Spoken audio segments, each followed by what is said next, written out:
Hello, I'm Debbie Nunn, and welcome to my show, Debbie Does Country, where together you and I will be getting to know the amazing singers, songwriters, and musicians in country music. I have a fantastic show for you today and a very special guest joining us all the way from Nashville. Country Music Spotlight. Play all my favorite songs. Shining the light on artists of then, now, and forever. You're going to love it. It's a classic. My wonderful guest today is country music singer, songwriter, author, and actress. She has written over 2,000 songs, released 13 albums, and charted 14 singles on the Billboard Hot Country Songs chart. Her pen songs have been recorded by artists such as Tanya Tucker, Paddy Loveless, Leanne Rimes, The Whites, plus many, many more. This beautiful lady is the original country girl with a guitar, and before the likes of Miranda Lambert and Shania Twain, this very talented lady was singing and writing her own songs. Her music has earned her Grammy nominations for Best Country Song, Best Country Female Vocal Performance, and she is the only country artist to ever be produced by the legendary Prince. I'd like to welcome and introduce you to the delightful singer-songwriter, Deborah Allen. Hi, Deborah, and welcome to Debbie Does Country. It's a pleasure to have you here today. How are you? I am doing great. I've been looking forward to us getting together. I'm so excited to be here with you today, Debbie. Thank you so much for having me. Well, thank you so much. I love it, and I really appreciate you being here. I always like to start at the very beginning. So I'd love to hear about what it was like growing up in Memphis, Tennessee. Oh, growing up in Memphis, that had such a huge influence on me, just in every way. In growing up, I have two sisters and, of course, my mother and daddy, and they were just regular people, like my parents. I would say they were blue-collar workers because my daddy had an upholstery shop, and, of course, my mother had this design flair, and she could make anything. So just as a young couple, they started out going for their dreams and built a business in Memphis. And through their upholstery shop, they even wound up upholstering and designing the interior of Elvis's first bus. And just wonderful influences. When I was a little kid, when I was just barely able, I don't know how old I was, but I would answer the phone at my daddy's automobile upholstery shop. I'd say, "Good morning, Leon Thurman's Automobile Upholstery Shop, best automobile beauty shop in the Mid-South," because my mother always told me, she would say, "Sugar, people can't see you when you're talking on the phone, so you need to be really expressive." So she was kind of feeding into me from the beginning. They're just really wonderful people, hardworking people who we all believed in, the harder you work and the better job that you can do, the better life you can build for yourself. So that's how I was brought up. That was going to be one of my first questions, actually, about your mum and dad being up. They upholstered Elvis Presley's tour bus, his first tour bus. But did you ever get to meet him?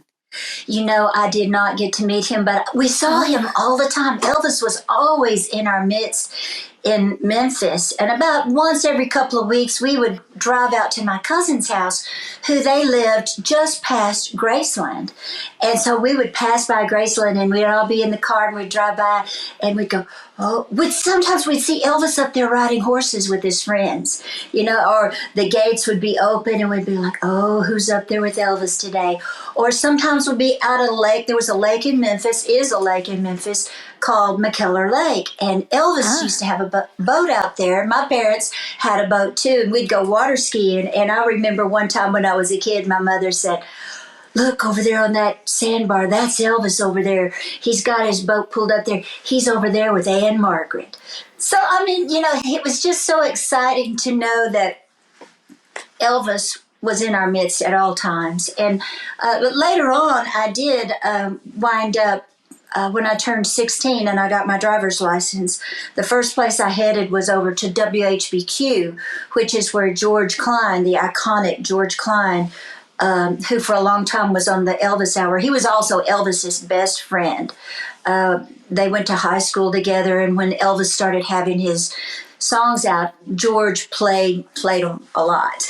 And actually, Elvis was George Klein's best man at his wedding. So they were so close. And I auditioned for this TV show that George had at WHBQ. It was called Dance Party. It was sort of like a local version of American Bandstand, with Dick Clark.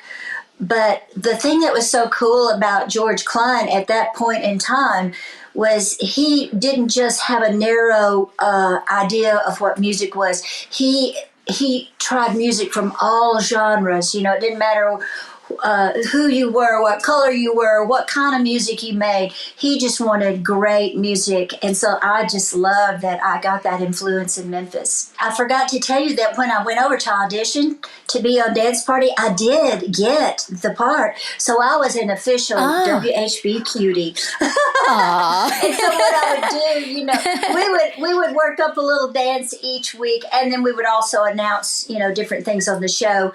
And it was a great experience for me. But at some point, when just right around the time I turned 18, maybe I was getting close to 19, I asked George, I said, George, I think I'm going to go to Nashville and see what I can do. And he said, I think you should go. And then he gave me some fatherly type advice because he'd been in the business for a long time, and I took his advice, and it worked out great. And he was always so proud of me. Like when I would go back to Memphis, and when he got his position on the Elvis Hour at Sirius XM, I would always stop by to see George.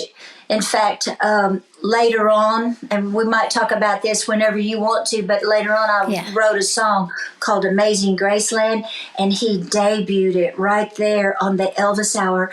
And he said, we don't ever usually play stuff that's not Elvis, but I love this song. And he played it, and right after he played it, you heard Elvis coming on singing Amazing Grace. And I was just about in tears. I was so excited and so proud. I love Elvis Presley, and I used to listen to his music all the time, and still do now. And I used to watch his movies. Did you at all have a slight crush on Elvis Presley? I don't think I've ever met a woman in the world who didn't have a little bit of a crush on Elvis, and I certainly did. Is it okay if I tell you about what happened when my parents upholstered his bus, or do you want me to? Okay. No, I'd love to hear. So George Klein told Elvis, he said, Elvis, you need to go over to Leon Thurman's automobile upholstery shop and get your bus upholstered. That's his first bus. And so he said, I'm telling you, E, they do good work. And so Elvis's friends took the bus over there, the Memphis Mafia, and those were his cronies. And my daddy finally went to him and said, y'all have got to stop showing up here at the shop. I cannot get anything done. You're causing too big of a commotion. And so he said, I'm going to take this bus out of here. I'm going to take this bus out of here, which he wound up taking it out. He took it to our house, and my sister Judy and I was just really little, and Judy was 3 years older than me. We camped out in Elvis's bus, and we thought we were so cool. We ate all his ice cubes. He had some matchboxes with EP on it. And I have to say, my mother, with her design flair, it was all designed in a beautiful royal blue. And on his back bedroom in the Star Suite, she did this big, beautiful gold cord. And in the interior, it said like a script version of EP. And he loved it. And he did call her one day to thank her for it and just said, I love what you did. And so, but in my show, so I wrote this later, I wrote a song called Amazing Graceland. And usually in my show, I'll say, yeah, I slept in Elvis's bed. But I was only 3 years old and he wasn't there. But still, it's every girl's dream. And did your parents get pictures of that tour bus as well? Did they get to take photos of it? That's the funniest thing. People didn't do that quite as much back then. No. They did not. I cannot believe they didn't do that. But then on the other hand, later on in life, I got an opportunity, which we might talk about too. But I think back on it, I had got to be around Prince, got to know him. He wrote a song for me and produced it on me called Telepathy. All the time that we spent together, and I wasn't running around with a phone in my hand to take pictures like we do now these days. No, So I don't have one exactly. picture, not one picture with Prince and me. It's kind of crazy. In Nashville, you were a waitress at the local Music Row IHOP restaurant. Did you ever get to Yes. serve? Yeah. Did you ever get to serve a milkshake or two to anyone famous? Oh, girl, I loved working at the IHOP. It was so much fun. That particular IHOP, which is no longer there, but it was at the very top of Music Row. You could walk in there. You might see there were all kinds of songwriters, recording artists, producers, musicians. That's where they all congregated. I mean, and it was open 24 hours a day. So when I first moved to Nashville, I had to make ends meet. So for a little while, I actually worked there. So because of that, I was friends with the cook, the lady that welcomed people, all the waitresses and stuff. But at a certain point, I really wasn't that good of a waitress. So I thought, I think I better just not be a waitress. But I had so many friends there, I could just go and enjoy my food by myself. I didn't feel like the lonely girl. And one morning, I'll never forget it, Debbie. You know how things get printed in your mind? Like, I'll remember exactly what I was wearing. I remember exactly what I was wearing in that booth. I was sitting there. I had this dark red fingernail polish on and this little red print dress. And I was sitting there eating my breakfast. And I looked across the room and I said, those guys have got to be in the music business. I know they have to be, because one of them had pitch black hair and the other one kind of had salt and pepper hair. So I was so naive, I just got up my courage and I just went over there to the edge of their booth, and I was standing at the edge of their booth and I go, excuse me, but are y'all in the insurance business? And they look at me like, what? And they said, no, darling, we're in the music business. I slide into that booth and I said, that's what I was thinking. Listen, I'm a singer. I'm trying to get started. And, I'm lucky that they didn't just toss me out on my ear, but they were so sweet to me. And I sat there with them for quite a while. Guess who it was? It was Roy Orbison and Joe Melson. And, they wrote Pretty Woman. And, of course, everybody knows who Roy Orbison is, one of the greatest singers of our time. And I really never thought I'd see him again. It was just thought it was a chance meeting. But a couple of days later, I went back to my apartment and I went down to AFTRA, the American Federation of Television and Radio Artists, to sign up and to tell them that I had finally gotten my phone. And they go, oh, we're so glad to see you. And I said, they said, we've been looking for you. And I said, what's going on? And they said, Joe Melson and Roy Orbison want you to sing on a couple of tracks of his. I went, you are kidding me. And so that was how I got my first experience in the studio here in Nashville. And I still remember exactly what they paid to this day. It was like $87.50. But it wasn't a real famous recording. Yeah. Do you remember the K-Tel or like discount record things where they would do compilation records?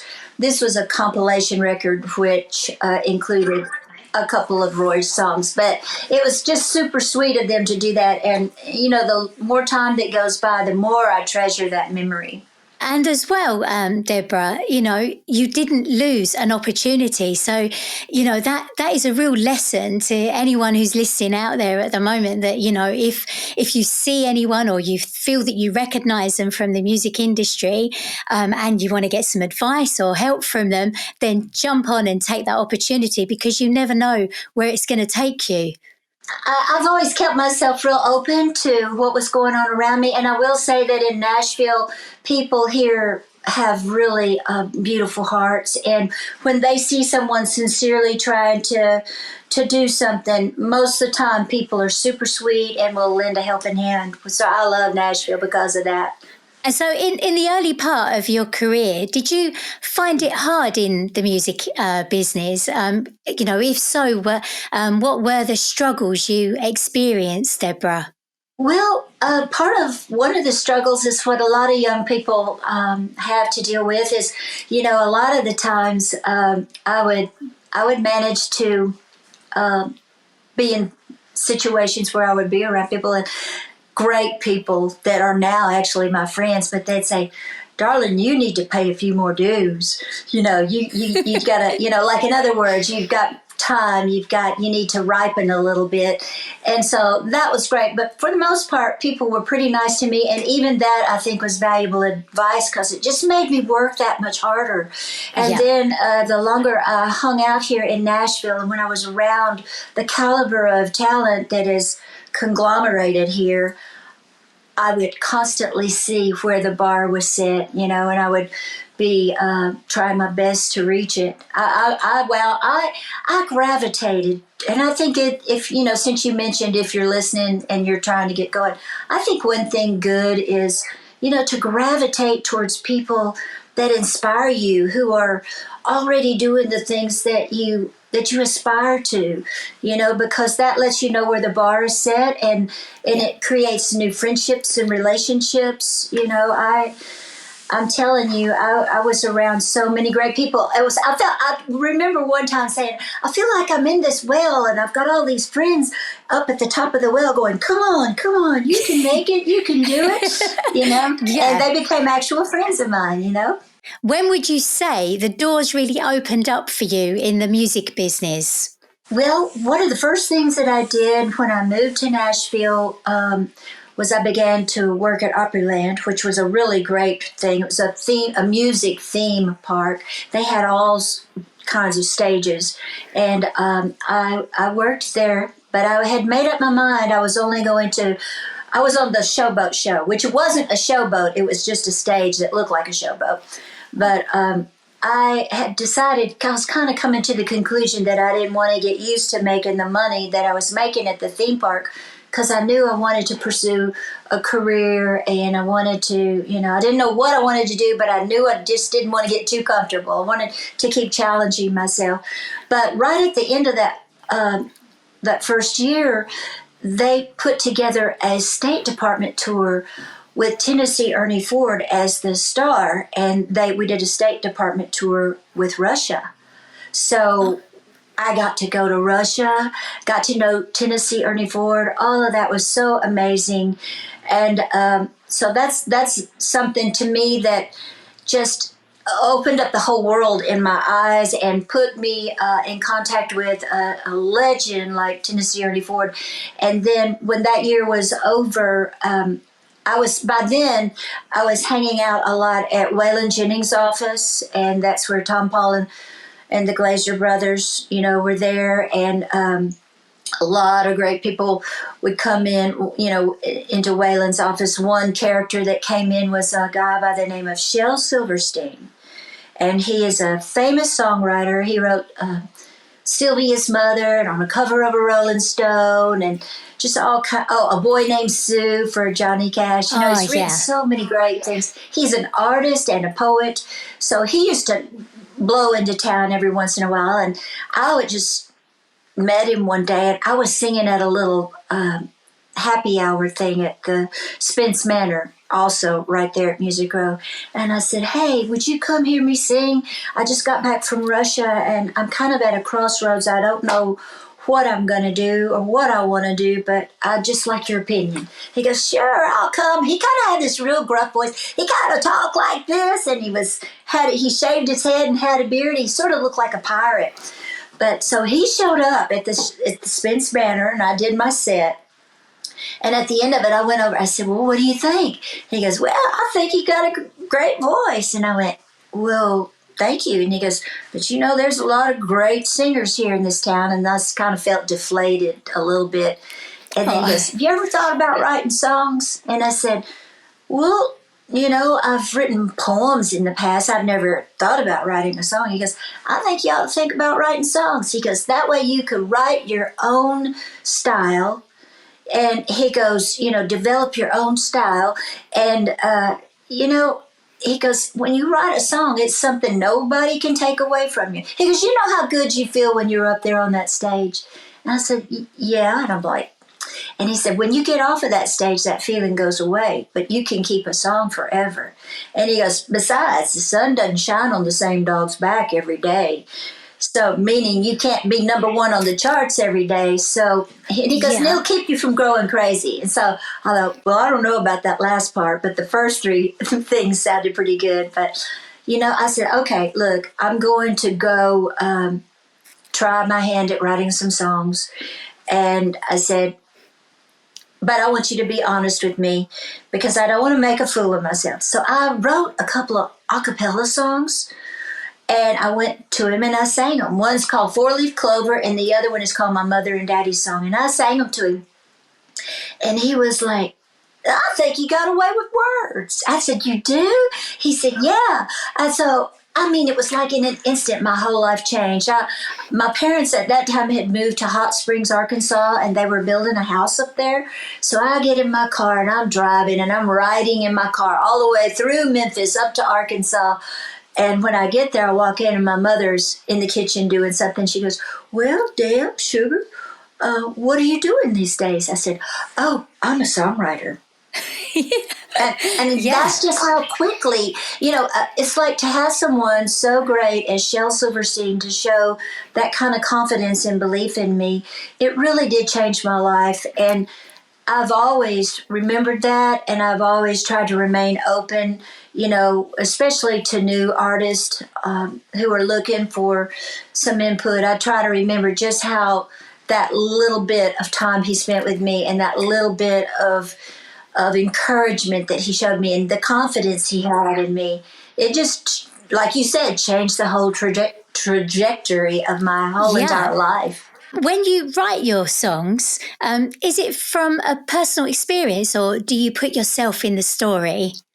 It's kind of both. A lot of times something will happen and you'll just get overcome with emotion and you'll write. Like that's how Amazing Graceland came about. And we can talk about that one later because I do love that song and I sing it in all of my shows.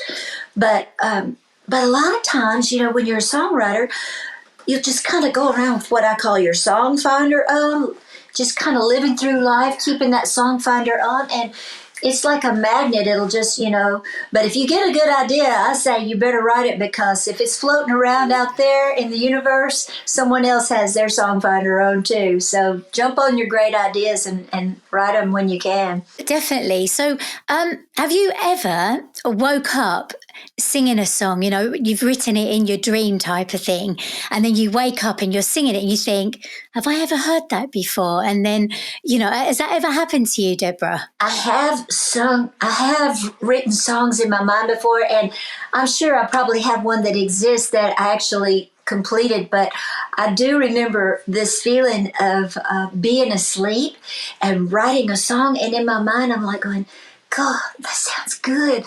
And keep going. I keep writing and I go, wait a minute, you're dreaming. You better hurry up and wake up and write it down. Yep. And so, I've done stuff like that before. I know you probably have too, because you're a singer and songwriter too, right? Yes, that's Deborah. So awesome. Yeah, and one of the songs that I wrote was called Here For You. And I actually woke up singing the whole song, the whole thing. I was racing around the lounge looking for a pen and paper. So now I always have a pen and paper at the side of my bed now. Yeah. And we're lucky too because now we have our smartphones and we can actually record it. Sing into.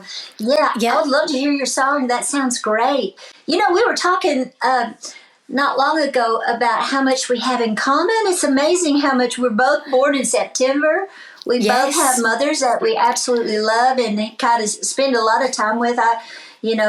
I love our relationships with our mothers and just so many other things. You're a singer and songwriter. Now, I've got to ask you, the song, It Better Be Big. Wow, the song is amazing and the lyrics are fantastic. And I also love the video. Where did that come from? That song was actually written about a wedding ring. And for a little while, I did a mentoring program in Mississippi. At one time, I had like 50 people that I was helping. Like I said, I was trying to pay back what had come to me. And so I was recording a song that I had written with one of my participants in my program, which was called One-on-One with Deborah Allen. And she was in the studio with me one day and she saw my wedding ring, which is a nice wedding ring, but And I adore it and I treasure it, but I have seen bigger diamonds, but I do love this ring. It was given to me with love. But she saw that ring. She saw it and she goes, someday I'm going to have me a ring like that. Man, she said, I'm going to tell him it better be big. I said, girl, that's our next song. When I come back to Mississippi, we're going to write that song. And we wrote the song, It Better Be Big. So that's how that came about. It's a kind of a fun song. It's sassy, but, it is about a ring, but it's got a little double entendres here and there. But the video was shot in this really wonderful neighborhood here in Nashville. It's called Governor's Club. It's a gated community, and we were friends with a couple that lived there, and we just bumped into them. And actually, we were at their house and I played him the song, and he said, man, I love that song. I said, thanks for getting ready to do something with it. And he said, why don't you come over here and shoot a video? I'll throw a big party, get everybody to come over. And my husband, Raymond Hicks, he was all over that. He's, a lot of people call him Colonel Hicks because he loves a good idea like that. My husband, Raymond, was actually Mel Tillis's first tour manager and worked with the Oak Ridge Boys all through the Elvira days, worked with Hank Jr., Tanya Tucker, and right now he works with Ray Stevens. But anyway, so we did the video at my friend's house. In fact, they're in the video. And it was so much fun. My girlfriend, she has a salon here in Nashville. It's called Salonatosh. She came and did my hair and makeup, and we had a great big party. My mother's in the video. There's a shot of her standing over there by the piano. She's got the black hair, and so cute, and just had so much fun that day. But guess what, Debbie? A few years later, I was at my girlfriend's salon, and her sister was doing my hair, and she goes, Deborah, remember that video that we did? They're originally from Iran, but they've been here for like at least 35 or 40 years. So they're very dear friends of mine. And she goes, Deborah, remember that video that we did on you at that big mansion? I'm like, what video? Because a few years had passed at that time. And I said, let's see. She goes, yeah, remember where that guy got murdered? I went, what guy got murdered? I didn't know anything about it at all. And I went, oh my gosh. Then I remembered that lately I had been seeing advertisements on TV about this home in Governor's Club that was being auctioned off. And I even told my husband, Raymond, I said, look, there's the house that we did the video for Better Be Big. I said, I know because I remember that painting above the bed. I said, wow, that's weird. Hey, our friends are auctioning off their home. Guess what? I don't know if I should tell you this, but it's a true story. It's weird. They got divorced. My girlfriend that he was married to, but he married this other lady. She had 2 children, I think, and her dad was living there. This huge, it's probably 35,000 square feet home. He kind of went off his rocker and stabbed his wife to death. And then her daddy came up and saw him stabbing his daughter, and he had a gun and he pulled it on Jerry. His name's Jerry. Pulled it on Jerry, and Jerry turns around and starts trying to stab him, but the daddy got off a shot, and Jerry's no longer with us. So I never tell that story before the video, but if you see the video now, you're going to completely see it in a different way. Because guess what? Remember the big muscle man standing down at the end of the stairway? I come racing down and I kind of feel of his muscle. That's him. And then when you see him walking in with his real beautiful wife, I go like this because she was built like Dolly Parton. She had a real tight dress on. That lime green dress, that's her. But I remember that night, he got kind of uptight. He was such a great host, but at the end of the night, he got kind of edgy. And he goes, it's about time for us to wrap it up here now, Deborah. I said, I got one more thing to do. That's when I had the white fur coat on, and I had the doorknob for a ring, remember? I said, just got one more thing to do. So then we got out of there. But his wife was super sweet, and she said, don't worry about it, just do your thing. But it was kind of weird. But anyway, that's Yeah. the whole story on that deal. Life is a funny thing. And I was going to say a big thank you to you because I have that album here, Hear Oh. Me Now, and you signed it for me as well. You kindly signed it for me here, and I keep it in a safe place. Can you see that? What a fantastic album that is. I do. Yeah, I was so happy to do that. And that's the same. That's the same album, and we've got lips on my new album. That is the Deborah Allen seal of approval. Is the big kiss. But so that album that you're holding is actually the one that Amazing Graceland is on. Can you tell me about the song Amazing Graceland that's on this album, Hear Me Now? So, I told you about growing up in Memphis and how we used to see Elvis in our midst. There was no shock to see him. It was always a thrill, but no shock because he lived there. He was in our midst all the time. Well, when I was 18 or 19 and moved to Nashville, and I was hanging around up at Waylon Jennings' office, and John Hartford and my best friend, Marie Barrett, worked at the front desk. She married John Hartford. I mean, it was just like a big family. Kyle Lenning, who produced all these great records on Randy Travis, was just learning to become a great engineer and producer. And there's a radio guy that lived up in one of the rooms, one of the offices, and he had a little burner where he'd make his food and stuff. His name was Captain Midnight. I mean, it was really, really just a lot of characters that was around there. Well, so that's where I was hanging out and learning about what to do in Nashville. But I heard on the radio that Elvis had passed away. I was just devastated. I was so sad. I couldn't believe it. I couldn't believe I wasn't in Memphis to be there to experience, probably the emotions that I know going on in Memphis, and just to be there. But I was experiencing it from Nashville, and then shortly after that, I heard that they were, doing tours through Elvis's house when they sort of commercialized Graceland. And in my heart, I was still kind of a purist, and I was like, I just don't think people should be walking through Elvis's house. That's sacred ground, But then, like several years later, around the time that album that you just held up came out, I got a call and the opportunity to perform at Graceland. This big corporation had rented the whole estate. So Raymond and I went down to Memphis, and before the show, they had a big dinner. And then after that, they were like, for those of you that would like to tour the, Graceland, the mansion, we're going to take people over there. And I said to myself, I thought, I think it's been long enough. I think I would like to go. So, have you ever been, Debbie? Yeah, I did. Yes, I visited Nashville and I recorded some songs out there. And that was one of the fantastic places that I went to, Graceland. And I kind of felt something when I was in his home. And it was quite a strong spiritual kind of feeling that I felt. It was almost like he was still there.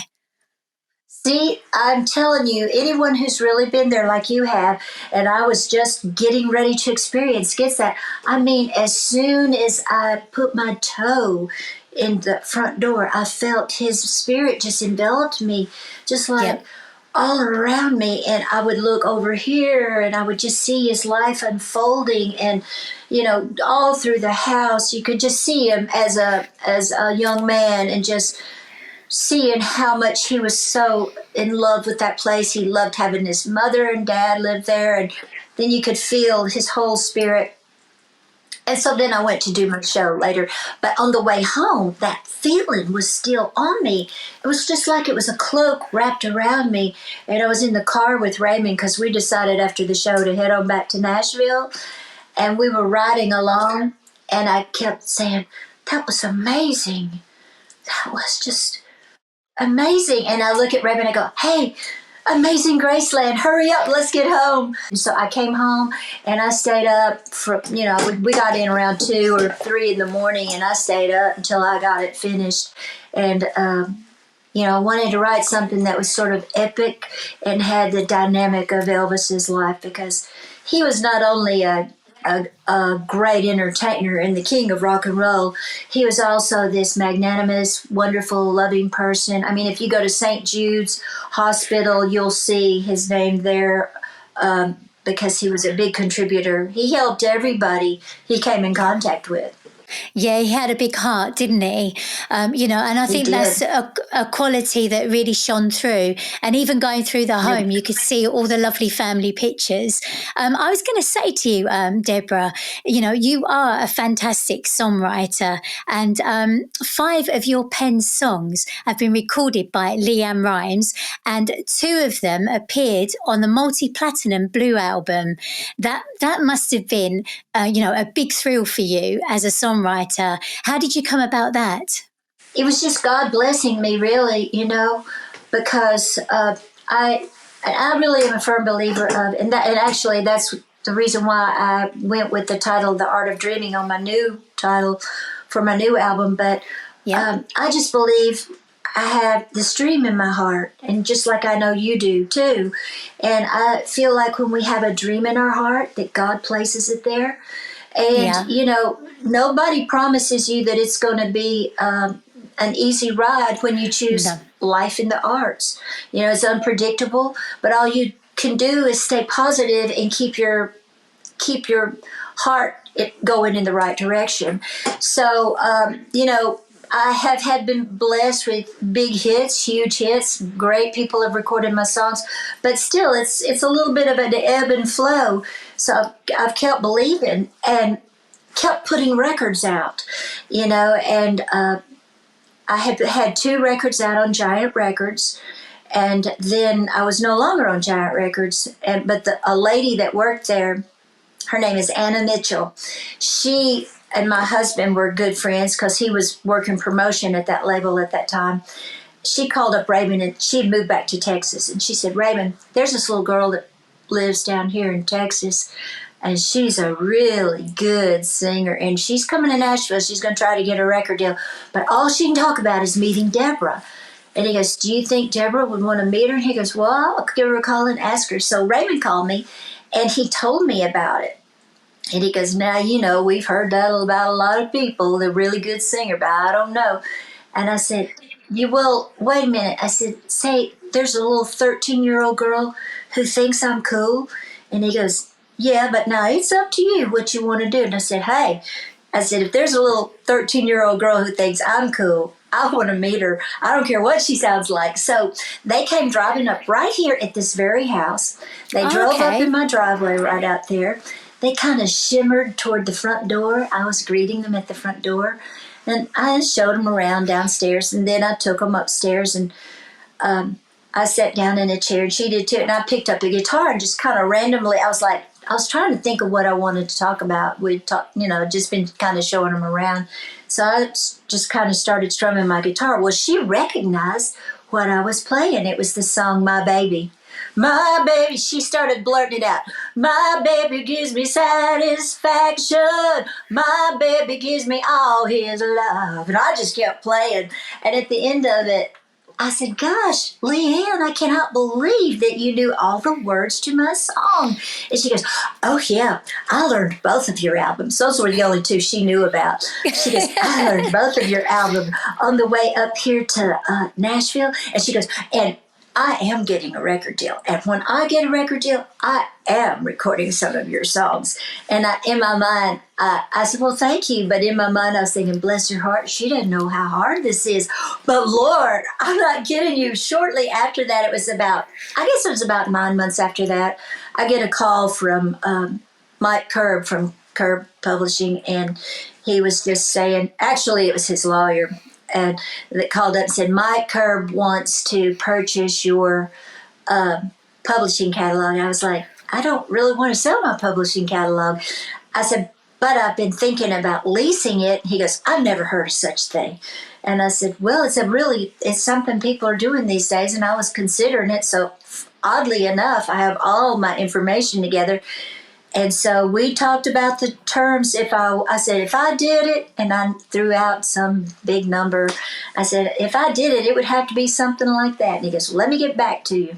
So he got back to me, and the reason why, bottom line, was he wanted part of my publishing because he had already discovered Leanne. They were going to cut those 2 songs. And then they wound up cutting 3 more on her Sitting on Top of the World album. So I wound up with 5 cuts. I'll never forget that. That's amazing. Period of time. And honestly, that was just, like I said, I'm not kidding you, that was just God blessing me. My faith has carried me through all these years, and I would be nothing without my faith in God. And I know that I'm continually blessed. It never stops. As long as you keep believing, God will keep blessing you. Don't ever give up, because God always has something in store. Just when you think things might not be going your way, just hang in there and keep believing, because the very next day or at the right time, you'll see how it all weaves together and how God did it for your good. Yeah, definitely. There's a guitar that you have in lots of pictures, which I absolutely love. I've seen a picture of you with a guitar that has a flower on it. I love that guitar. Yes. It's beautiful. Where did you get it If from? I'd known you were going to mention it, I would have it down here with me right now. But no, it's really it's really unique. Did you have that specially made for you, Debbie? Another one of God's blessings. No, I didn't. I was on Giant Records. I was getting ready to do a video, and there was a guy there that worked at Gibson Guitars, and I had already received one wonderful guitar from them, which unfortunately later on in life got stolen from me, and I never found it, and I still love that guitar. But anyway, I still had that guitar at that time, but this guy's name was Larry English, and he called up. He said, "Deborah, come down to the NAMM show. We're going to. I want to give you something. We've got a gift for you." And I went, "Okay." So I went down there to see him, and as soon as I got there, he hands me this book.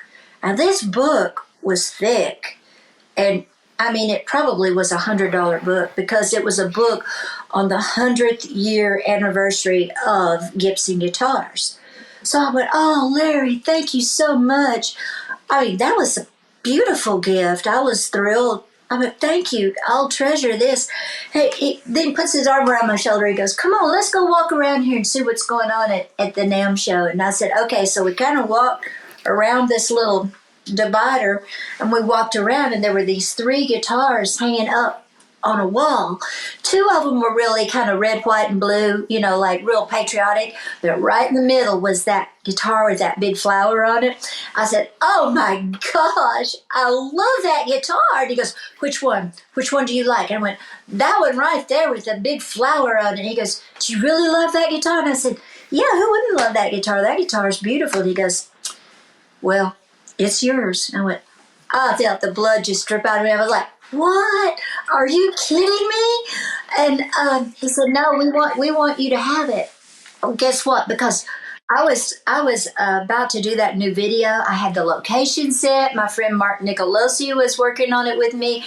But the only thing, as a girl, you'll appreciate this, the only thing that I hadn't nailed down was what was I going to wear on the video.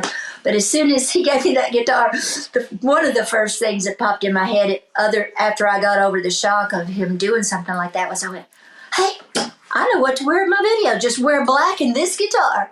So this guitar is in a video. It's called Wrong Side of Love. Wrong Side of Love. Yeah. Yeah, and do you have as many guitars as you do shoes? Well, not quite as many as I do shoes, but I do have quite a few, and I have been very blessed. Again, Gibson Guitars has been so nice to me. I've got 2 electric guitars from Gibson, which they also distribute and own Epiphone. So I've got a Sheraton, a white Sheraton, and a gold Emperor.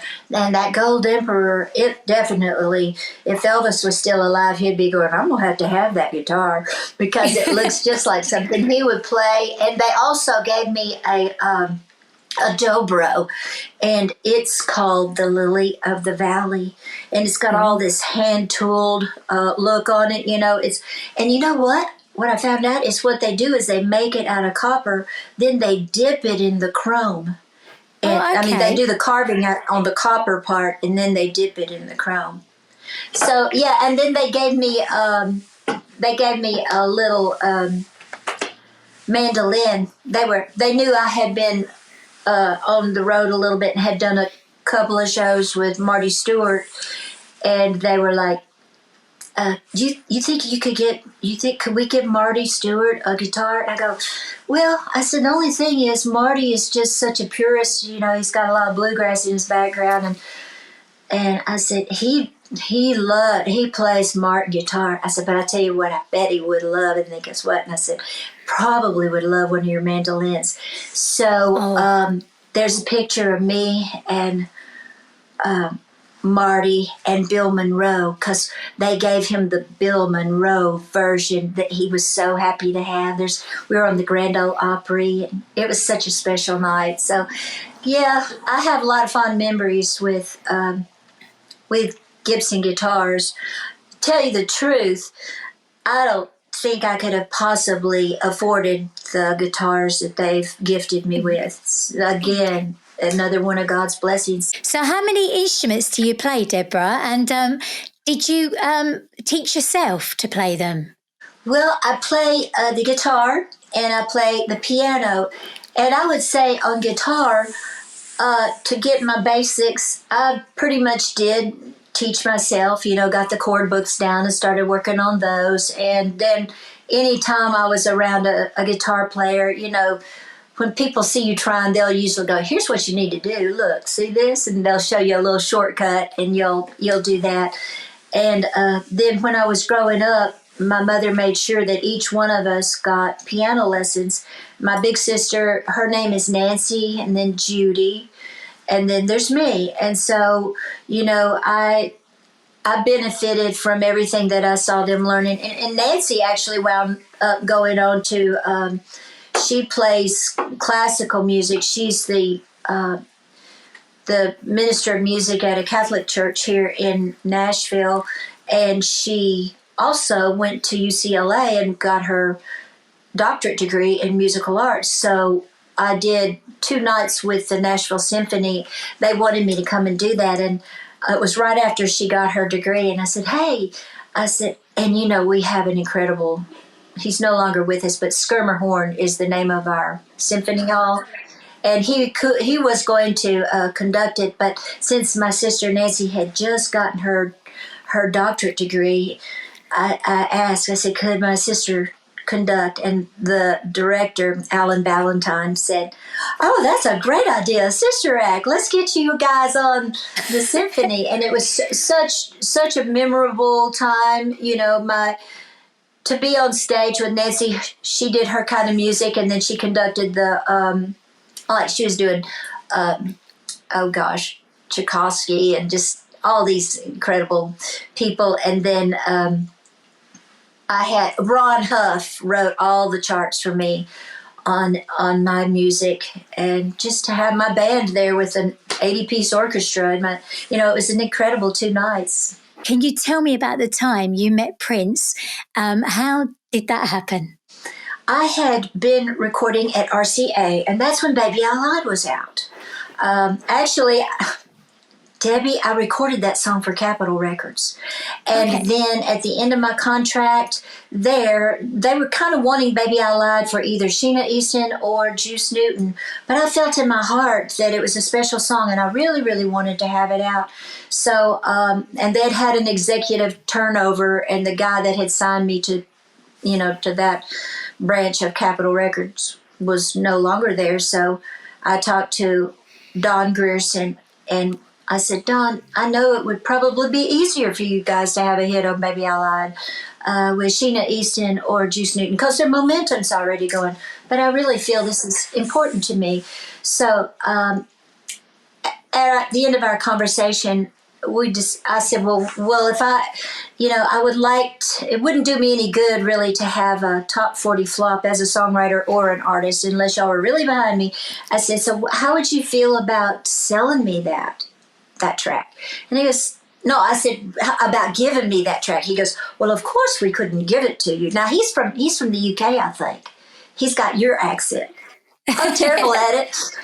But he said, we couldn't give it to you, but we could sell it to you. And so I said, well, how much would you sell it for? And oddly enough, it was a lot less than I thought it would be.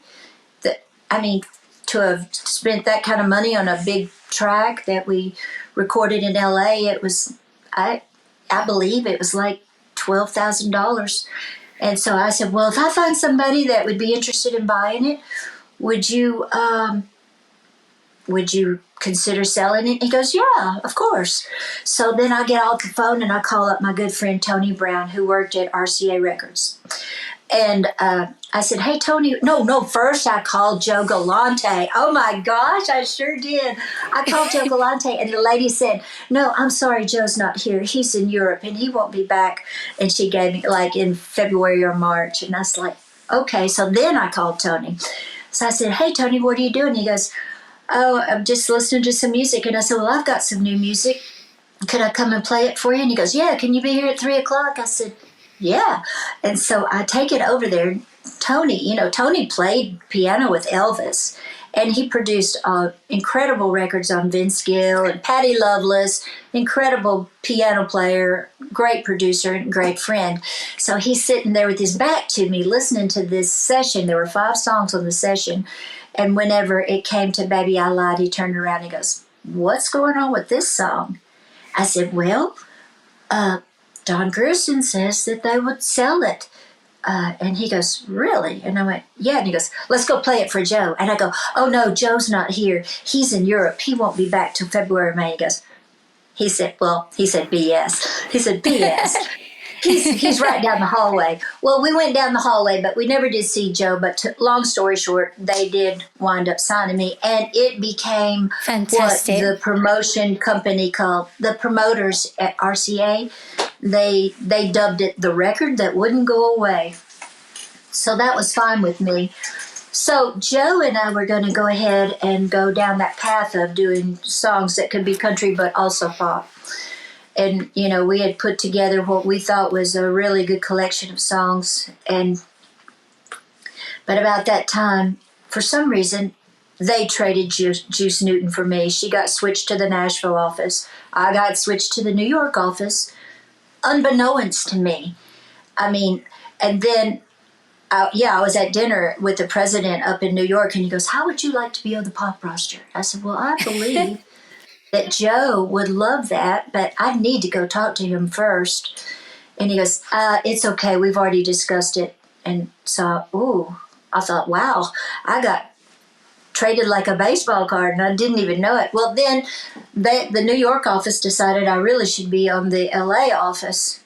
So I go out there, and I'm recording at this studio called Sunset Sound. And Sunset Sound it's like a recording compound, and the center of it is open, and there's a basketball court in the center of it. So I was over here, and I had heard that Prince was over here, but I didn't try to pursue, going over there because I was giving him his space, and, I just didn't think that would be appropriate. So, but one night I had to go to the ladies' room, which you had to walk across the basketball court to go into the offices to go there. And so all of a sudden, I had my music on my mind. I was coming out of the bathroom, zipping my pants up, thinking about my music, couldn't wait to get back in the studio. And all of a sudden, I see this basketball roll by. And I reached over and I grabbed it and I turned around. I thought it was going to be one of my friends. And I'm kind of giggling. I turn around and it's Prince. And I'm like, oh. I said, I'm sorry. I thought you were going to be somebody else. Well, here. And I hand him the basketball and I head on back in. Never really saw much more of him after that. But when once again, Debbie, I've lived through so many executive turnovers. Once again, they had an executive turnover, and the new guys came in. So they came by the studio to listen to see what I was up to. And I was feeling a little claustrophobic, so I thought, I'm just going to step out and get me a cup of coffee. So I go get a cup of coffee, and when I come back, I'm standing there, and there's Prince kind of shooting a few hoops in his baby blue silk bell bottoms with like pearl buttons up the side, baby blue boots on, platform boots on, and baby blue shirt. And he's just shooting hoops, and I'm standing there holding a cup of coffee, and I'm like going, oh, that's a good one. Oh, that's a good one. And then he kind of dribbles the ball back there beside me, and I said, I like your outfit. And he goes, likewise. That's all he said. So I said, well, I better go. So I went back in the studio.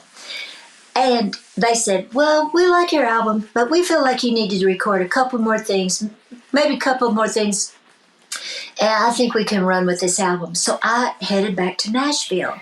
And I was sitting, I know, because it could have been a totally different story. He said, we're sorry. But I head back to Nashville, and I'm sitting in my kitchen, and I praying to God. I said, God, please tell me what to do. And all of a sudden, it was like, well, you met one of the geniuses of our time. You met Prince. Why not just write a letter to him? So I wrote him a letter, and I said, Dear Prince, my name is Deborah Allen. We met briefly at Sunset Sound on the basketball court. We've recently had an executive turnover at RCA, and they've told me that if I am able to come up with a couple more tracks, that they could run with my project. And I was just thinking it would merely be wonderful if we could work together in some capacity, possibly co-write something, or you could, produce. What I don't remember the exact way I worded that part, but you threw some ideas out there. And I said, here's a cassette of my recent work. I'm looking forward to hopefully hearing from you. Thank you so much, Deborah Allen. Well, so I mailed it out to the studio because I had kind of gotten to be friends with his engineer. His name was Coke Johnson. And so I mailed it to Coke because I knew he could hand it to Prince. And so a couple of days later, I get a phone call from Coke, and he goes, Deborah, I'm sitting here looking at this cassette. I need to know where to send it to. It's a song Prince wrote for you. And I said, you're kidding me. He said, no. And I said, oh my gosh. I said, let me ask you a question. I said, is that really a song that Prince wrote for me, or is that a song he already had? And he goes, oh no, he wrote it especially for you. I was in the studio when he wrote it. And I went, wow, I'm so excited. Please send me the song. So that's how it happened. Yeah, that's fantastic, isn't it? Yes. And the record label got real nervous about it because I said, Prince has written me a song and wants to produce it on me. And they were got, well, I don't think we could do that. And I go, why not? And they said, because he would probably charge way too much money. I said, Prince just made $60 million off of Purple Rain. I don't think he's doing this for the money. I think he just wants to help. And if I told you what he did it for, it would just make you realize that he's one of the sweetest, nicest people in the world. He really, truly just wanted to help. He was just creative and loved doing music. And did you get the chance to work in the studio with him? What happened was he created the track. He sent it to me here in Nashville, and I recorded my vocals for Telepathy at the Castle, which is a digital studio. Well, they probably have both forms of recording, but we did it digitally out there at the Castle. And actually, I think I did the vocals to Telepathy, at my home studio over on Estes Road here in Nashville.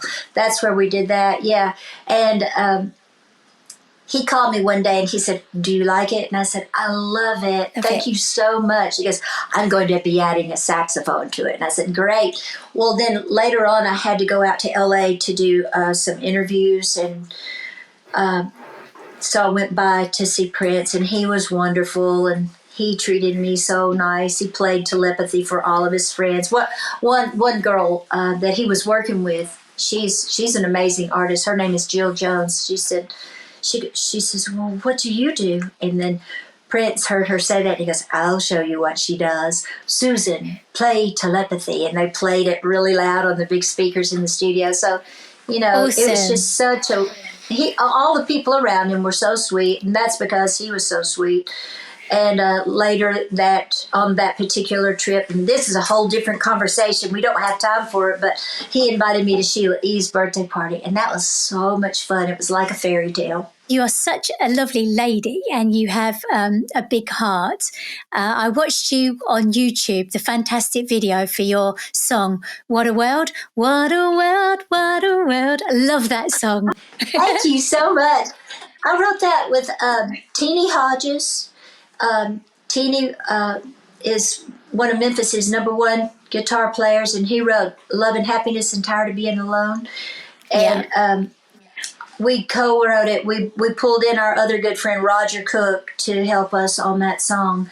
And Roger's an amazing songwriter too. So that's great that you know that song. That's so cool. It features like a community of country music stars coming together. You know, Crystal Gayle, Rhonda Vincent, plus many more. How did you write the song and organize the music video?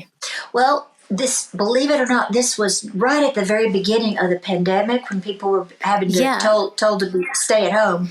So I'd been staying at home, and I was watching TV, and I saw this Lady Gaga video, and it's out on the desert, and she obviously had a huge, big crew. It was a big production. But at the end of the video, it said, "This video shot on iPhone Pro," and I went, "I've got an iPhone Pro. I'm going to go make me a video." And I told Raymond, I said, I'm going to write out the words to What a World, and I'm going to go out and see if I can find some fun people to sing it with me. He said, I don't know about that. I said, yes, I am. And it was kind of rainy that day. So I said, well, I'm going to go. So I got in my car. There was not a soul on the road. It was like being in a ghost town. I was driving up, and I was going, this is weird. Nobody's out. And then I saw Starbucks off in the distance. It was like seeing Emerald City. I go, people, there's people. So I go around the little thing, and I pull up, the little baristas were in there, and I roll down, I placed my order, I rolled down my window, and I said, hey, y'all want to sing my song? And they go, what? I said, y'all want to sing on my song? And they go, well, what do we have to do? And I said, and then I pulled out this great big thing with the words on it. I said, all you got to do is just sing this. I'll turn it on. I got a CD. I'm going to turn it on in my car. And so the next thing you know, they were in there just having so much fun. I got such a big kick out of it. I thought, well, I better be politically correct. So then I went, and plus I was hungry. So I went over to Chick-fil-A, and the little girls were out there in the little umbrellas, the little red and white umbrellas, taking orders as we drove through. And I said, they were so cute. I said, would y'all like to sing on my song? And they go, well, what do we have to do? And I said, all you got to do is just listen to the song and start, when you catch on to it, just start singing. And they did it too. And then after that, I was running out of gas. So I thought, well, I better run over to Costco and get some gas. I made a few friends over there. They sang the song. And so I come home, and I'm just like on cloud 9. I come in the back door, and I go, I'm so excited. I said, people are having fun with this song, Raymond. I said, this is lifting people's spirits. And he goes, well, good. I'm hungry. Let's go over to Stroud's. I want to get some barbecue. So we went over there, and the little guy in the window sings it. So that gave me the idea. I thought, you know what? I think probably other people are feeling the same way I am. So Yeah. I emailed a couple of my friends like Crystal Gayle and Paul Overstreet and Billy Dean and Tanya Tucker and T. Graham Brown, Rhonda Vincent, Crystal Gayle, I think I said that one. There's just so many. Let's say, Waylon Payne and Flat River Band, and just a lot of great people that jumped in there. And I said, the Bellamy Brothers. Yeah, I love the Bellamy Brothers. Anyway, I said, all you got to do, I said, just get your phone and sing a little bit of this song and send it back to me. So then I was amazed. I started getting all these pieces sent to me. And then all of a sudden I went, wait a minute, I'm not in this video. So I kind of threw on a little bohemian looking outfit and ran across the street up there, and we wound up, lip syncing a little bit, and My mother's in this video too. She and her Yes. boyfriend. Yeah, When you yeah. see the red truck, and you see my mother in that little moo-moo, that colorful moo-moo, and then Ed's there, and then she's got her little dog, a big dog. Max is there beside her. You know what I love about that is that you had an idea and you just run with it. It's like, I'm going to go and do this. That's just, it's just amazing.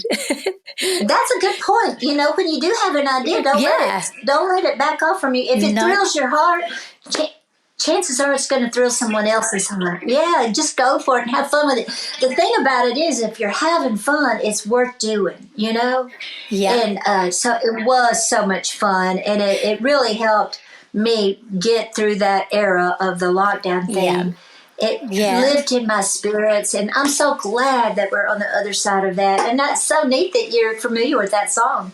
You know, during the lockdown, I was watching that video and I thought, this is a great song. And like you say, it lifted the spirits, you know, lifted my spirits. So it was lovely. You know what, Debbie, if I had known you then, I would have been calling you up or sending you a video going, Debbie, see if you can sing a few lines of this song. I would have loved that. Yeah, no, I would definitely have loved to have done that for you, 100%. I was going to say, actually, Deborah, you know, if I said to you, let's do a girls' night out, what would you suggest we do and where would we go? Ooh, let's see. In Nashville, you're talking about? Yeah, anywhere. I mean, we could get on a private jet, fly somewhere. Ooh, now that opens up a whole world of trouble. We can really get into. I think what we ought to just do a little. Here's what we ought to do. We definitely ought to hit Lower Broadway in Nashville. Go to Tootsie's and all of those fun places, and do a little bit of honky tonkin'. Go over to the Wild Horse, do a little bit of two-stepping, and then we could go down to Memphis, down on Beale Street, and hear some blues down there. I mean, that we don't have to make it just one night. We might make it a girls' weekend out. Yeah, and, definitely. And if we still had any energy after that, which I bet we would, we could just take off and go on the whole Americana route. There's all down through Mississippi and a lot of great bluesy places down in there, too. That would be fun. And then wind it back up here at my house and then get Raymond to smoke us some food out on his smoker. Or just fix some bacon and eggs and toast and stay up all night long and stay up till the sun comes up. Do you know what? That sounds like a plan. So the next time I visit Nashville, I'll be knocking on your door. Come on, Deborah, let's go do that. Let's definitely do it. And another thing but if we wanted to do it, that's going all out, all full blast, full throttle, foot on the floor, pedal to the metal. But if we did something else, what we could do is we could just have a girls' night out here at my house, bring some guitars, pass the guitar around, play some piano, stay up all night, tell some girl stories, you know, and maybe even do a little bit of hair and makeup and play around in the kitchen. That would be fun too. That would be more low-key though. Some of the biggest country songs are male-female duets like Islands in the Stream, Dolly Parton and Kenny Rogers.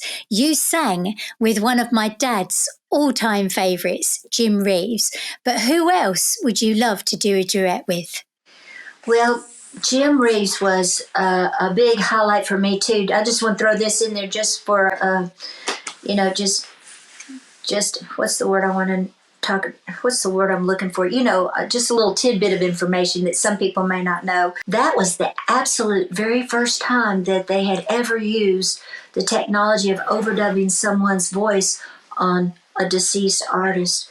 I couldn't even believe that I was getting a chance to sing with Jim Reeves. And believe me, when we sang the duet that's on the album, That's What Happens When Two Worlds Collide, I just felt chills too. I felt like his world and my world really was colliding. So yeah, I'm glad your dad loved that because I treasure those moments too. And then of course I did get to sing with George Jones, a song that I wrote with my good friend Bobby Braddock, who Bobby wrote He Stopped Loving Her Today, but we wrote a song called Our Love Yeah. Was Ahead of Its Time. And I sang it live in the studio with George Jones on a duet album that he did. Brenda Lee was there that day too. She did hers that day also. Brenda Lee. Yeah, I watched your interview with Brenda Lee. That must have been amazing to meet such a wonderful lady. It was, and it's really amazing because I used to pantomime to her records when I was a kid. I would always sing "I'm Sorry," and I'd be up in my room all by myself. There were twin beds in there, but I would be in there. My sister Judy and I shared a room, but I would go in there and pantomime to "I'm Sorry," and I had it timed out to where when it came to the recitation, I would be sitting down pretending like I was writing a letter. I'd go, I'm sorry, so sorry, so sorry. Please accept my apology. But love was blind, and I was too blind to see. Then I go to the window. I had it timed out perfectly. Go to the window and go, oh, oh, oh, oh, yes. I mean, I love Brenda Lee, and I could not believe I actually got to meet her, and she recorded 2 of my songs. Wow, that's amazing. She became a real friend. Oh. Yeah, she really became a real friend, and I adore her so much. So to interview her too was, that was amazing because we were already friends. But as you know, when you interview people, you think you know them, but as you talk to them, you learn so much more about your friends that you never knew before. Yeah, definitely. Really wonderful. And she was so cute on that interview as well. Such a lovely, lovely lady. You sang a little bit of one of her songs there, sorry. But do you fancy a bit of fun, Deborah? Fancy a bit of fun? Yeah, a bit of fun. But you have to promise to join in. Oh, okay, if I can. Yeah. Do you remember the song "Let's Jump the Broomstick" by Brenda Lee? I do not know that song. I don't know that one. I don't know that one. I'm gonna have to get that one out. So let me hear you do it. Do it. Well, come on, little baby, let's jump the broomstick. Come on, let's time knot. Come on, little baby, let's jump the broomstick. Come on, let's time knot. My brother don't like it. Do you remember it? No, I'm just getting into you singing it. I'm loving it. But I'm going to get it out and listen to it. I can't believe I missed that one. It's such a great song. That's a real rockabilly thing. Yeah, so I'll do it again for you because the chorus is fantastic and all of these songs. And you know what, Deborah? I really recognise that you were a big fan of hers because you can hear that in your voice when you sing. I'm guessing that she was one of your influence, the people that influenced you.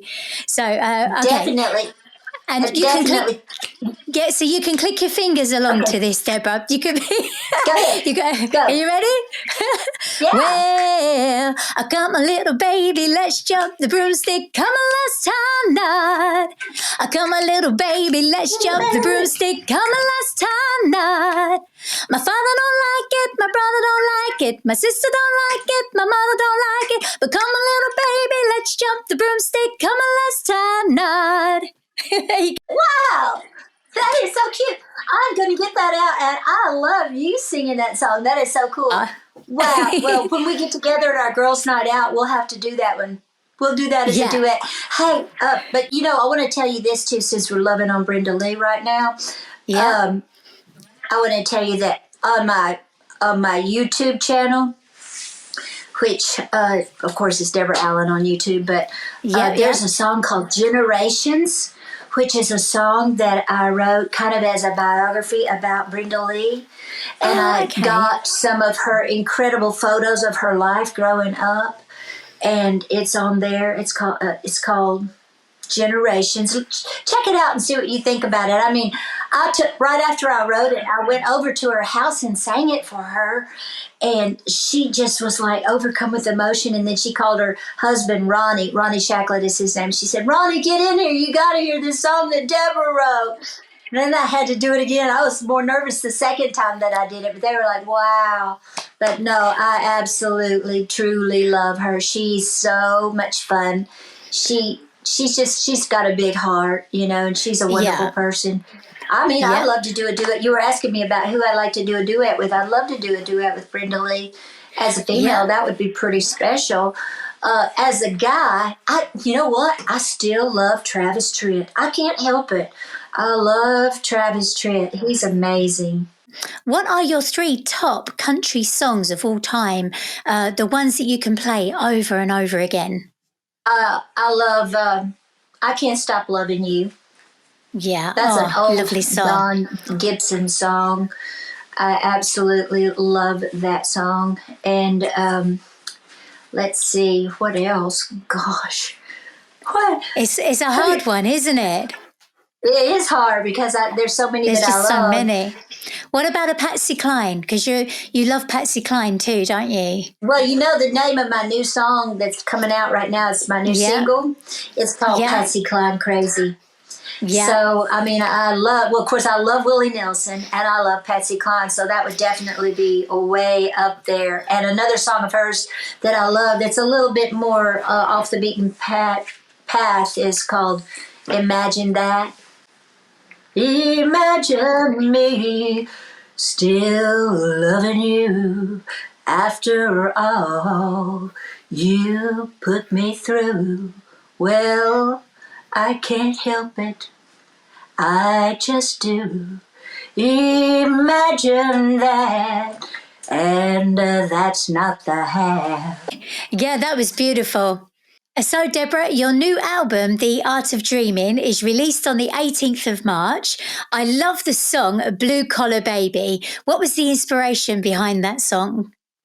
Thank you so much for asking about that song. I'm fond of that song. I was just so excited when my record label representative chose that as the single. I said, oh, that's great, because it's a song that I wrote with my good friend Al Anderson. And Al Anderson was the lead guitar player in the rock group called NRBQ. In fact, Al was listed as one of the top 100 best guitar players of all time by the Rolling Stone magazine. I can't remember which year, but that's a big accolade. And then later he moved to Nashville, and that's when he and I hooked up and started writing songs. And he wound up over the years. One year he actually got Songwriter of the Year from BMI. But we had written this song, and I just have always loved it. And, a lot of things going on in the world, like with the blue-collar workers. We kind of talked about that in the beginning. That just kind of has a special place in my heart because I love people that are blue-collar workers, the coal miners, the pipeliners, the construction workers, the police, the policemen, the firemen, just all kinds of the steel workers, all of them, and they are the backbone of our country, and I know that y'all's are too. A lot of hardworking people make your country great and make the world great. So I thought it was kind of fun, to tip the hat to our blue-collar workers. We spoke about it earlier, but you've also recently released the song Patsy Cline Crazy from the new album. I'm such a big fan of Patsy Cline and love this song that you've written. Your performance in the video is just amazing. You're a wonderful actress. How did that song come about? Well, that song is actually, the other day on Facebook, I said to someone that my new single was called Patsy Cline Crazy, and it was a guy, and he wrote back, oh, I can't wait to hear your rendition of it. And I said, well, I don't think it's what you think it is. I think he thought that I was going to be singing Patsy Cline's Crazy. But actually what it is, it's a whole chain of vintage classic country song titles and lyrics, kind of tear-jerking song titles all strung together to tell a story, which turns out to be sort of a tear-jerker country song too. So my husband says that song, I think of it as like a classic country song, but my husband, he goes, when I hear that song, it makes me want to get a beer. This is my new album. It's called The Art of Dreaming. And the reason, again, that I like the title, The Art of Dreaming, is because the art of dreaming is believing. Don't ever stop believing. That's what keeps us going. And I've had it for a while. And here's the back of it. And then here's the inside. There's my lips again. You were talking about the. I don't know if you can see it. It might have a glare on it. But I'm excited about it. The other thing about Blue Collar Baby is it's got that real rockabilly vibe. Oh, love it. And in 2017, I got inducted into the International Rockabilly Hall of Fame, which was a big, a huge honor. And little David Wilkins was the one that brought me into it. Yeah, and congratulations. So Thank you. I was going to mention that next. Congratulations on that. That's so wonderful. I am so excited about building up my following on YouTube. It's just a good place, again, for us to congregate. We're going to be offering some really neat videos this year. You know what? I was on Facebook and Instagram and on Twitter, and those are fun. And that's kind of where my attention went, especially Facebook is pretty easy to operate. And I love Twitter and Instagram. I'm really getting into that. But I had kind of neglected my YouTube channel. So it's now that I've had Blue Collar Baby out and with the new single coming out, I think it's going to take off and grow a lot. So I would love it if all of you would join me on YouTube. That's the place to be for music, 100%, and watch your wonderful videos because, you are an actress and when you look so natural and lovely in front of the camera, they're a joy to watch. They really are. Well, thank you so much. Yeah, I have some videos on there that are, some very professional videos, that I'm proud to say, that great people have directed and produced on me. But then I've also have some that are just kind of personal to me, like the one with Brenda Lee. I pretty much. Oops. Have we lost Deborah?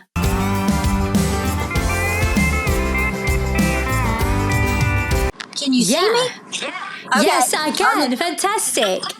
I'm in my heart. Now, where were we?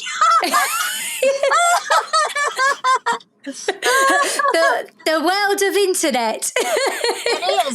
Yeah. Hey, let's just go. I'll take you on a tour of Nashville. Yeah, please. That'd be fun. So I was going to say, have you any plans to come to the UK to perform? That's right. That's what we were talking about. I was just saying, I don't have any immediate plans, but I did just sign with a brand new booking agency, so I'm excited to see what they might have in store for me. I think they're thinking about mostly in the United States for right now, but, with us talking and the word getting out over there, I've been to London before. I wrote some few songs with a guy by the name of Billy Livesey, who's an incredible songwriter.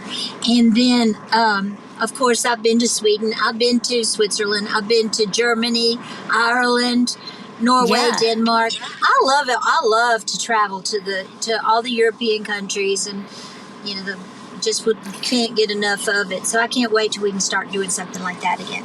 Deborah, you have been there, seen it, done it, all in country music. What advice would you give to up-and-coming singer-songwriters in today's country music business? I would say, when I first moved to Nashville, when I was just getting started, the only way you could really get heard is to go out somewhere and play live and get heard. And I still think that is the absolute best way to do it, is to get out there and be heard. But with the internet, there's so many opportunities to be heard. So just get out there, be heard. Don't be intimidated by how many incredibly talented people there are in the world. Because God has blessed you with the talent. He's blessed you with a desire. You wouldn't have all of that if He didn't want you to do something with it. So just keep following your heart, but mainly just sort of step out of your way and let yourself get out there and do your thing and shine. Which you definitely do. Deborah, it's been such a pleasure talking to you. I'm a big, big fan of your music talent. You have such a beautiful down-to-earth spirit. I can't let you go without letting my listeners know where they can find out more about you and your wonderful music. So take it away, Deborah. Fire away. Let them know. Yeah. I am so excited. Listen, again, I'm just going to mention my website. It's Deborah Allen, DeborahAllen. That is really the easiest way to get a hold of me.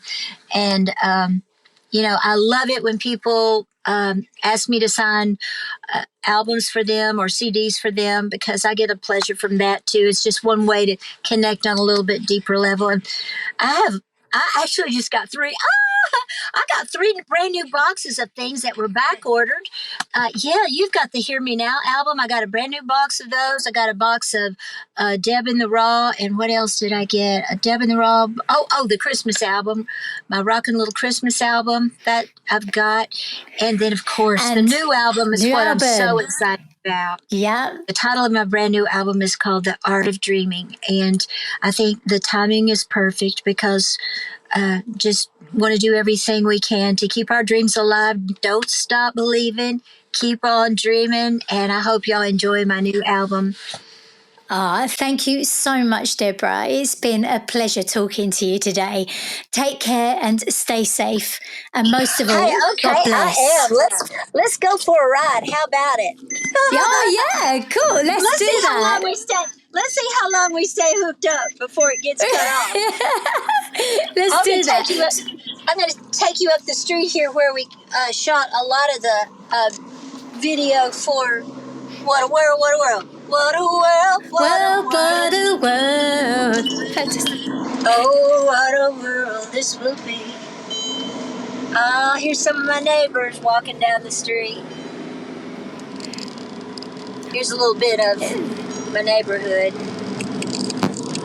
Okay, so Deborah, sing us that song while you're driving along. Yeah, I'm still here. I don't think so. I think we got cut off. No, I'm still here. We just hear me. Love you too, and God bless.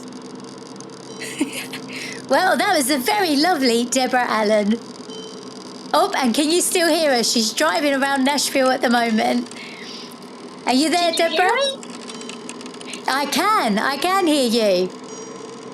I don't think This is so much fun. If you can honestly. hear me, Debbie, I love you. I had a wonderful time. Thank you so much. Bye-bye. I love you too. Take care. Bye-bye. That was the very delightful country music legend, singer, songwriter, Deborah Allen. I'd like to say a big thank you to my wonderful guest, Deborah Allen, and to you for joining me. I've got lots more amazing country music guests coming your way, so make sure to join me on my next episode of Debbie Does Country. Until next time, it's bye from me, Debbie Nunn. Bye for now. Bye. Take care and stay safe. Country Music Spotlight. Play all my favorite songs. Shining the light on artists of then, now, and forever. You're gonna love it. It's a classic.